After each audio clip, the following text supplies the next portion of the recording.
এই সকাল সকাল একা একা কি সব বলছো? না গো ভাই, আমি একা একা ভাবছি আর বলছি যে এই সমাজের কি হবে। কেন, কি আবার হলো গো এই সমাজে? আর বলো না গো, এই বর্তমান সময় সবাই চায় নতুন নতুন কিছু করতে। যার কাছে যত টাকা সে বলে আরও চায়, যার কাছে যত জায়গা জমি সে বলে আরও চায়, আর যার যত রূপ সে বলে আমার আরও রূপ চায়, আর যার যত গাড়ি বাড়ি সে বলে আরও গাড়ি বাড়ি চায়।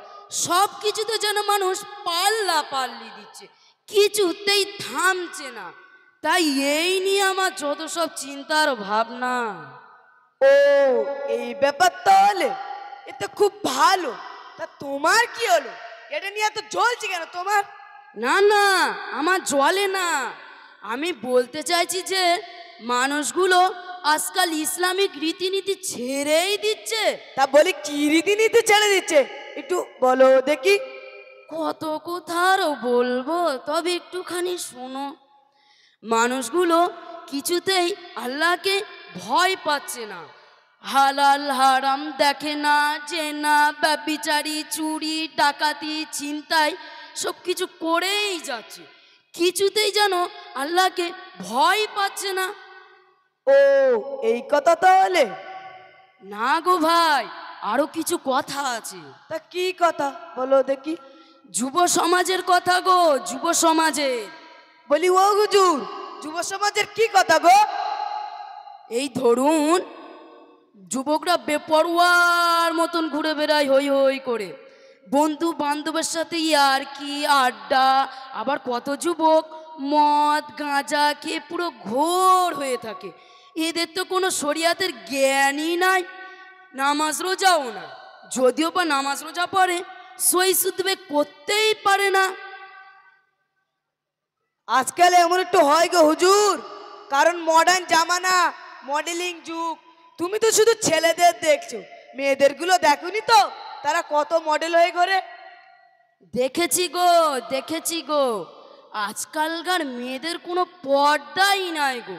আর এত বাজে বাজে ড্রেস পরে না, কি বলবো। আবার হাতে স্মার্টফোন, এই কারণে তো মেয়েরা প্রেম ভালোবাসা করে পালিয়ে যাচ্ছে গো, বাবা মার কথা ভুলে। আর কত সংসার নষ্ট হচ্ছে পরকীয়ার ফলে, আবার কত ধর্ষণ হচ্ছে বেপদ্দার ফলে। তা বলি ও হুজুর, কি করবো গো তাহলে? শোনো ভাই, তাহলে ছোট থেকে বাচ্চাদেরকে মাদ্রাসায় দেবে, শরিয়াতের জ্ঞান দেবে, আল্লাহর ভয় দেখাবে, জাহান্নামের ভয় দেখাবে, জান্নাতের আশা দেখাবে। তুমি এসব যদি নাই পারো, তাহলে ছোট থেকে বাচ্চাদেরকে মাদ্রাসায় দেবে। ঠিক আছে, চেষ্টা করবি ইনশাল্লাহ। আসি গো, অনেকটা সময় চলে গেল, পরে কথা হবে। ঠিক আছে, আমি একটু যাই।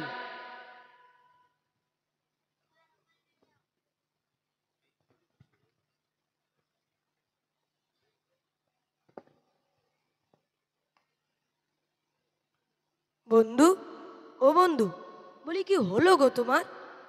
না কিছু না, মনটা একটু খারাপ। কেন, কিসের জন্য মন খারাপ? এই আমার যুবক ভাই ও বোনদের নিয়ে একটু মনটা খারাপ। কেন, যুবক ভাই বোনদের আবার কি হলো? আরে তুমি কি দেখো নাই, তারা কেমন করে ইসলামকে ভুলে যাচ্ছে। তাদের কোনো চিন্তাই ভাবনা নেই ইসলাম ধর্ম নিয়ে। তাদের চাল চলন কেমন জানি বিধর্মীর মতন হয়ে যাচ্ছে। নারী পুরুষ বোঝাই যাচ্ছে না, থেকে চেনাই যাচ্ছে না কে নারী আর কে পুরুষ। তাই ভাবছি কি করলে এই যুব সমাজকে ইসলামের পথে ফিরিয়ে আনা যায়। ও, এই ব্যাপারটা হলে। হুম, এই ব্যাপার। আচ্ছা, আমরা একটা কাজ করলে হয় না? বন্ধু, কি কাজ?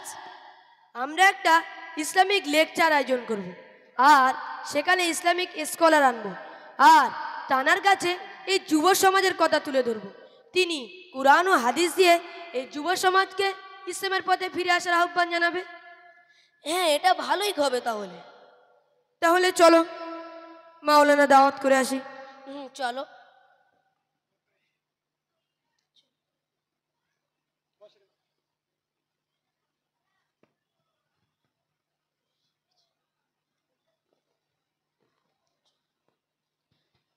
আরে, ওই তো হুজুরের বাড়ি, হুজুরও দাঁড়িয়ে আছে। আসসালামু আলাইকুম হুজুর, কেমন আছেন? ওয়ালাইকুম আসসালাম। আমি ভালো আছি, আপনারা কেমন আছেন আর কি খবর বলেন? আলহামদুলিল্লাহ হুজুর, আমাদের ওখানে আপনাকে যেতে হবে। ইসলামিক অনুষ্ঠান আয়োজন করেছে, সেখানে গিয়ে আপনাকে এই যুব সমাজকে নিয়ে কিছু আলোচনা রাখতে হবে। ঠিক আছে, আমি যাব ইনশাআল্লাহ। বন্ধু চলো। হ্যাঁ বন্ধু, চলো আমরা এটা প্রচার করে দিয়ে আসি। শুনুন শুনুন শুনুন, সবাই শুনুন। আজ আমাদের এই ইসলামিক অনুষ্ঠানে সকলকে আসার জন্য আহ্বান জানাই। সকলেই চলে আসুন। দিন ও দুনিয়ার কথা হবে। যারা এদিকে ওদিকে ঘোরাঘুরি করছেন, রাস্তাঘাটে ঘোরাঘুরি করছেন, সকলকে আসার জন্য আহ্বান জানাই। সকলেই চলে আসুন, সকলকে আসার জন্য আহ্বান জানাই। হ্যাঁ বন্ধু বন্ধু, চলে আসো, হুজুর চলে এসেছে। বন্ধু আসো, চলুন হুজুর হুজুর মঞ্চে চলুন, মঞ্চে চলুন। বসুন।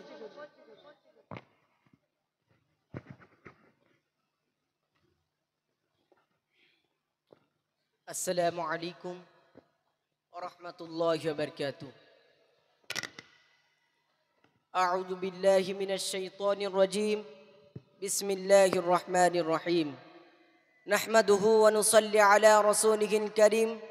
আম্মা বা'দ, ফাকাদ ক্বালা আল্লাহু তাআলা ফি কালামিহিল মাজিদ ওয়া ফিল ফুরকানিহিল হামিদ।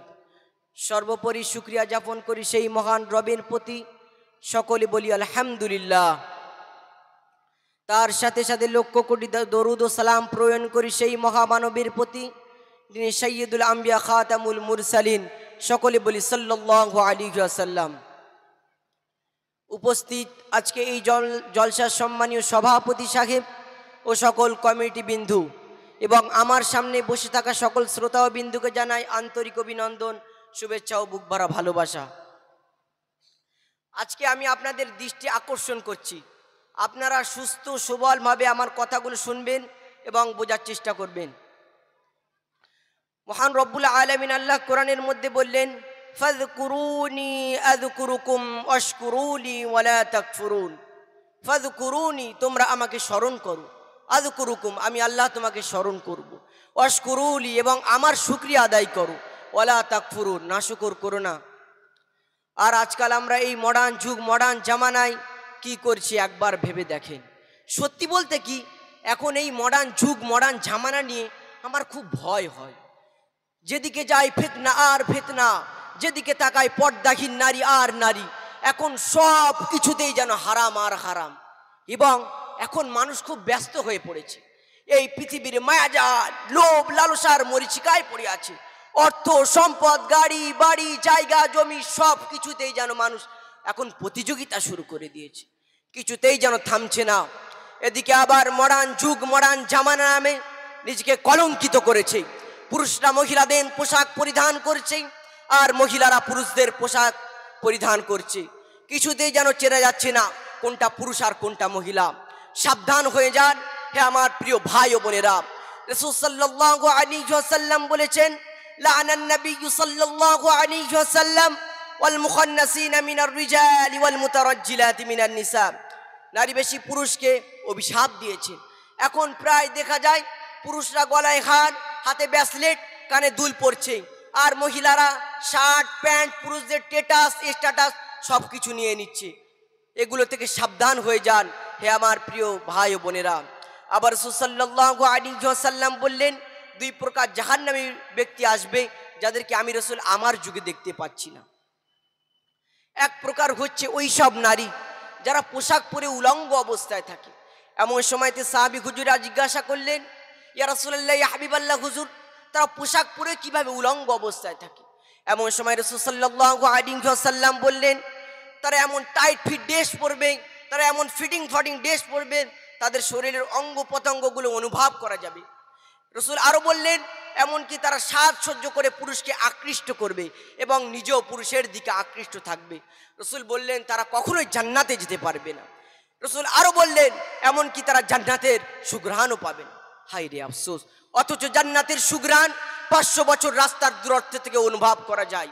হায় রে মডার্ন যুগ, মডার্ন জামানা নামে মানুষকে কোথায় নিয়ে যাচ্ছে, এটা একটু ভেবে দেখুন।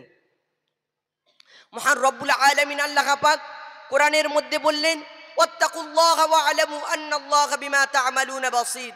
ওয়াত্তাকুল্লাহ, তোমরা আমাকে ভয় করো, ওয়া'লামু, এবং জেনে রাখো, আন্নাল্লাহা, নিশ্চয়, বিমা তা'মালুনা বাসীর, তোমরা যা করো আমি আল্লাহ তা দেখি।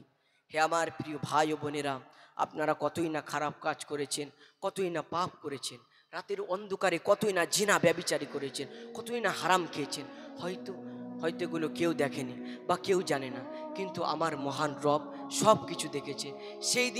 সেই দিন আপনি কি করবেন? নিজের বয়সটা নিয়ে একটু চিন্তা করুন, একটু ভাবুন। নিজের হায়াতকে মাস, সপ্তাহ বা দিন দিয়ে ভাগ করেন। ধরেন আপনি 60 বছর বাঁচবেন। কত বছর কেটে গেল, পার হয়ে গেল, বাকি আছে আর কত বছর, কত দিন আছে, কত মাস আছে, কত সপ্তাহ আছে, বাকি যে দিনগুলি আছে কিভাবে কাটলে সেই কাঙ্ক্ষিত লক্ষ্যে পৌঁছতে পারবেন, এটা একটু হিসাব করেন। একটু থামুন, একটু দাঁড়ান, একটু স্টপ হন। যে গতিতে আপনি এখন ছুটছেন সংসারের পিছনে, সমাজের পিছনে, অর্থের পিছনে, গাড়ি বাড়ি জায়গা জমি সব কিছুর পিছনে ছুটছেন, একটু শান্ত হন। আর একটা রাত একা একটু ভাবেন, একটা বসে একা একটু ভাবেন, আপনি দুনিয়াতে থাকতে আসে, আপনি দুনিয়াতে মরতে এসেছেন এবং সময় ফুরিয়ে যাচ্ছে। আপনি জানেন না যে আপনি কত বছর বাঁচবেন। ধরেন আপনি 60 বছর বাঁচবেন, 30 বছর কেটে গেল, পার হয়ে গেল, বাকি আছে আর 30 বছর। এই 30 বছরের শেষ 2-3 বছর আপনি চাইলেও ইবাদত করতে পারবেন না ভালো করে, কারণ আপনার এখন যে স্পিড আছে, এখন যে গতিবেগ আছে, সেটা সে সময় আর থাকবে না। এবং বিগত যে দিনগুলি পার হয়ে গেছে, চলে গেছে, সে সময় আপনি কতবার নামাজ ছেড়েছেন, কতবার রোজা ছেড়েছেন, কতবার জিনা করেছেন, কতবার সুদ খেয়েছেন, কতবার ঘুষ খেয়েছেন, কতবার মানুষের হক ফাঁকি দিয়েছেন, কতবার দুর্নীতি করেছেন, কতবার চকলখড়ি করেছেন। আপনি নিজের খাতায় লিখুন আর ভাবুন আপনি কতটা পাপ করেছেন আর কতটা নেকি করেছেন। সেই হাসরের ময়দানে মহান রব্বুল আলামিন আল্লাহ পাক আপনার আমলনামা আপনাকে ছুড়ে দিয়ে বলবে, পড়ো তোমার আমলনামা। সেই দিন আপনি আপনার আমলনামা পড়ার জন্য যথেষ্ট। সেই দিন আপনি কি করবেন?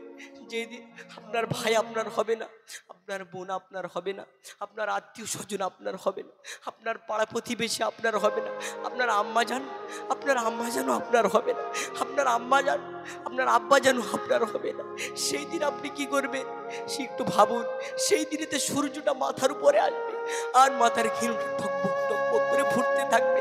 সেই দিনেতে এই মাটি আর মাটি থাকবে না, এই মাটিটা পুরো তামা হয়ে যাবে। সেই দিন মানুষরা ঘামে সাঁতার দিতে থাকবে, ঘামে ক্লান্ত হয়ে যাবে আর সবাই ইয়া নাফসি করতে থাকবে। সেই দিন আপনি কি করবেন? হে আমার প্রিয় ভাই ও বোনেরা, এখনো সময় আছে, ফিরে আসেন সেই মহান রবের। আপনি নিজেকে মরার আগে একবার মরা লাশ বানান আর ভাবেন আপনার সাথে কি হবে। সবাই মিলে প্রথমে আপনাকে ঘর থেকে বার করবে, তারপর আপনার গোসল করাবে, তারপর আপনার জানাজা হবে। আগে থেকে যে কবরটি খোঁড়া ছিল, ওই কবরে আপনার আপনজন আপনাকে নামাবে। তারপর আপনাকে মাটি দিয়ে চলে আসবে, বাঁশের চেলে আপনার উপরে ছাপিয়ে দেবে। ওই অন্ধকার কবর, সাপ বিচ্ছুর কবর, ভয়ঙ্কর কবর, যে কবরে মাটি আর মাটি, যে কবরে মাটির জানালা, মাটির দরজা, মাটির ঘর, সব কিছু মাটি। আপনি তো দুনিয়াতে সামান্য 2-3 ঘন্টা ঘুমানোর জন্য একটা মশা যদি আপনাকে ডিস্টার্ব করে, আপনি কত না কিছু করেন, আপনি মশারি খাটান, কত না কিছু করেন। আর আপনি আখিরাতের কথাটা একবার ভাবলেন না, আপনি সেই কবরের কথাটা একবারও ভাবলেন না যে সেই কবরে আপনি কিভাবে থাকতে পারবেন একলা। সেদিন আপনি চিৎকার করে বলতে থাকবেন, হায়রে আমার ছেলে আয়, হায়রে আমার স্ত্রী আয়, হায়রে আমার সন্তান আয়। সেদিনেতে কেউ আসবে না, কেউ আপনার জবাব শুনতে পারবে না। রাসূল সাল্লাল্লাহু আলাইহি ওয়াসাল্লাম বলেছেন, যেই ব্যক্তিরা জাহান্নামী হবে তার কবরে 90টি করে সাপ দেওয়া হবে। একটি সাপের বিষাক্ত এত হবে, সেই সাপ দুটো একটা সেকেন্ডের জন্য যদি নিঃশ্বাস ফেলত, পৃথিবীতে সেখানে আর কোনোদিন সবুজ তরলতা জিনিস পড়তো না। তাহলে আপনি একবার ভাবেন, সেই সাপ যখন আপনাকে দর্শন করবে, সেই সাপ যখন আপনাকে কামড় দেবে, আপনি কিভাবে সহ্য করতে পারবেন সেই সাপের কামড়? কিভাবে সহ্য করতে পারবেন সেই সাপের আঘাত? হে আমার প্রিয় ভাই ও বোনেরা, এখনো সময় আছে, ফিরে আসেন সেই মহান রবের দিকে। আপনারা আর সংসারের পিছনে ছোটেন না, আর সমাজের পিছনে ছোটেন, আর অর্থের পিছনে ছোটেন না। এই দুনিয়াটা হলো এই দুনিয়াটা হলো পরীক্ষা দেওয়ার জায়গা। এই দুনিয়াতে মানুষ সবাই পরীক্ষা দিতে এসে, এই দুনিয়াতে আপনি বেশি দিন বাঁচবেন না, আপনি আখিরাতের চিন্তাটা করেন। হে আমার প্রিয় ভাই ও বোনেরা, এখনো সবাই আছে, ফিরে আসেন সেই মহান রবের দিকে। আমার মহান রব হলেন দয়াশীল, আমার মহান রব হলেন ক্ষমাশীল, আমার মহান রব হলেন ইন্নাল্লাহা কানা তাওয়াবার রাহিমা। আমার রব নিজেই বলেছেন আমি তওবাকারীকে বেশি পছন্দ করি। আমার রবের দরবারে এখনো সময় আছে, ফিরে আসে। হে আমার প্রিয় ভাই ও বোনেরা, আসসালামু আলাইকুম।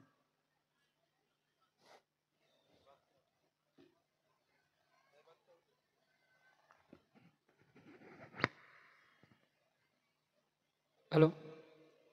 তো এবার আমরা মূল গজলের দিকে ফিরে যাব। তারপর আগে আমাদের এই স্থানীয় ছেলে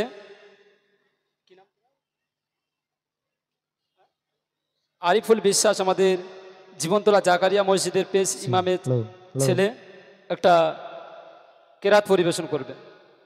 hello hello hello hello hello আসসালামু আলাইকুম ওয়া রাহমাতুল্লাহি ওয়া বারাকাতুহু।